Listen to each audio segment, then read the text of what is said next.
We're here with another episode of Before You Buy, the show where we give you some straight up gameplay and my thoughts on the latest games releasing. As usual, it's me, Jake Baldino, and today we're talking about Marvel vs. Capcom Infinite. It's a game that had a pretty uphill battle with a little controversy after controversy biting at the game's heels, and it's ultimately an ugly, weird game that, once you boil it down, is still a solid and fun fighting game. I just think there's some bigger questions about the overall series that have yet to be answered. Let's start with the included story mode and get that out of the way first. It's really a fun little playthrough. You're shuffling through a pretty unconventional story, constantly swapping out scenarios and characters, makes for a well-paced, good time that you can wrap up in a few short hours, probably likely one sitting. The way it all goes down has a lot to do with the Infinity Stones, famous in the Marvel comics and the cinematic universe. To simplify it, Marvel bad guy Ultron and Mega Man bad guy Sigma team up and fuse together to become Ultron Sigma. They use the space and reality stones to merge universes together, and here we have Capcom characters and Marvel characters teaming up to save the world. And I don't know why, but I can't help it, I really like Ultron Sigma. I just like the concept of him. It's ridiculous and dumb,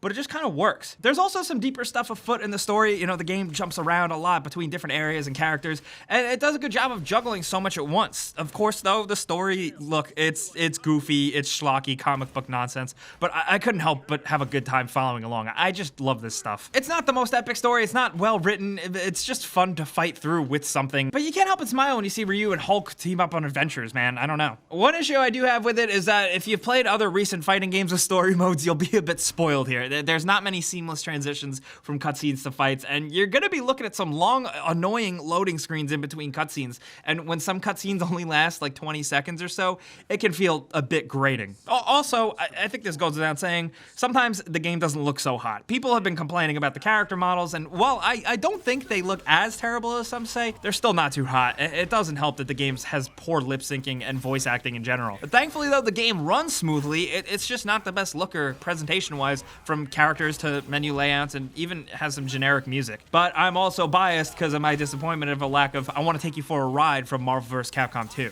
But gameplay-wise, let's talk. I think in this day and age now, it needs to be said that I am not a fighting game champion by any means, so don't take my opinions as such. But being familiar with the previous Marvel vs. Capcom games, thankfully jumping into this one does feel a bit like riding a bike. There are changes to the fundamental core buttons and stuff, but it's accessible and easy to pick up and play, but also challenging and hardcore enough once you turn off the auto combo feature. Thankfully, there's also a detailed and robust training mode to mess around with, which helps newcomers looking to get good. I don't know why, but like with fighting games, I just really value having that mode, and I'm glad it's here. I was nervous about the Infinity Stone stuff added to gameplay, but it gives fights a bit more of a tactical depth. Each one can be equipped to support a different playstyle, kinda. It has a short burst specific use, and if you fill your gauge for it, you can use a special mode ability, like trapping your enemy in a cube, or power up, or launching an onslaught.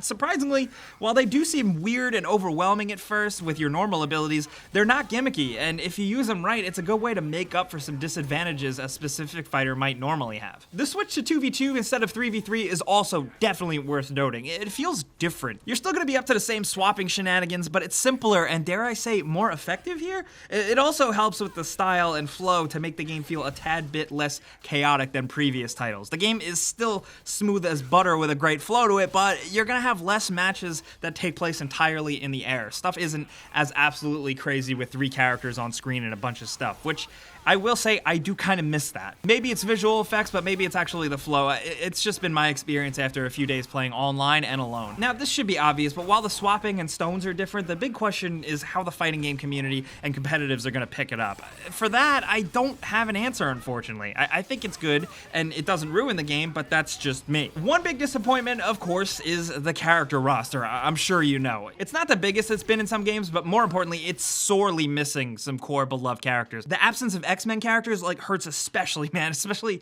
someone who always mained Wolverine. They do try to make up with certain characters with new replacements, but it's just not the same for me, and it's a big disappointment. I know they are adding more characters down the line, like Monster Hunter and Black Panther, but still. But thankfully, you do get plenty of modes. You get arcade, story, training, versus, mission, collection, and of course, online, which as of the time of making this video seems alright. Playing online isn't for everyone. I know I really love playing locally with friends, but it's good to know that online works when you need it. Thankfully, too, with all the modes, even if the UI isn't very nice, there's still plenty here to keep you busy. Marvel vs. Capcom Infinite ain't perfect, but it is fun. It's another Marvel vs. Capcom game. Is it still a shadow of its former self? Would I rather play previous entries in the series? I kind of think so, yeah. But it's still not a bad game. I'm just curious to see really how the community takes it, and that's honestly the final answer. But of course, this is a before you buy. I give you some pros, some cons, and some personal opinion, but now I definitely want to hear yours down in the comments. If you're a casual fan, I want to hear what you're thinking, but if you're really hardcore, maybe you watch a lot of fighting game tournaments, I want to know what you're thinking about this. Do you think players are going to embrace the 2v2 or not so much? Do you miss some of the characters that I really miss having? Let's talk about anything Marvel vs. Capcom Infinite down in the comments. But you guys know the deal. Clicking the like button does help us out. It lets us do more of these, and subscribing if you're new is good because we put out stuff every single day. But as always, thanks for watching. We'll see you guys next time.